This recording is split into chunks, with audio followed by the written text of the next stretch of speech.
నిశ్చిస్తున్నాం తెలంగాణలో నేడు జరగనున్న గ్రూప్ 1 ప్రిలిమ్స్ పరీక్ష నిర్వహణకు ఏర్పాట్లు పూర్తయ్యాయి. మొత్తం 563 పోస్టులకు రాష్ట్ర వ్యాప్తంగా 4,03,000 మంది అభ్యర్థులు పరీక్ష రాయనున్నారు. ఉదయం 10:30 నుంచి 1 వరకు పరీక్ష జరుగుతోంది. ఉదయం 9 గంటల నుంచి అభ్యర్థులను పరీక్షా కేంద్రాలకు అనుమతిస్తున్నారు. అభ్యర్థులు 10 గంటల్లోపు పరీక్షా కేంద్రానికి చేరుకోవాలని, నిమిషం ఆలస్యమైన అనుమతించరని టీజీపీఎస్సీ తెలిపింది. పరీక్షా కేంద్రం నుంచి 500 మీటర్ల దూరం వరకు 144 సెక్షన్ అమల్లో ఉంటుంది. సీసీ కెమెరాల నిఘాలో పరీక్ష జరగనుంది.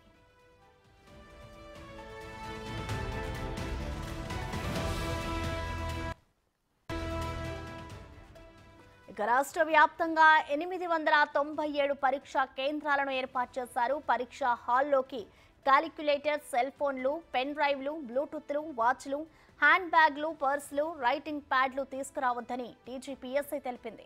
ఇక అభ్యర్థి చెప్పులు మాత్రమే ధరించాలని, బూట్లను వేసుకురావడం నిషేధమని వెల్లడించింది. గ్రూప్ 1 పరీక్షకు అభ్యర్థులు పాటించాల్సిన నిబంధనలపై టీజీపీఎస్సీ ఇప్పటికే SMS రూపంలో అప్రమత్తం చేస్తుంది. పరీక్ష కోసం ఆర్టీసీ ప్రత్యేక బస్సులను నడుపుతున్నట్లు తెలిపింది.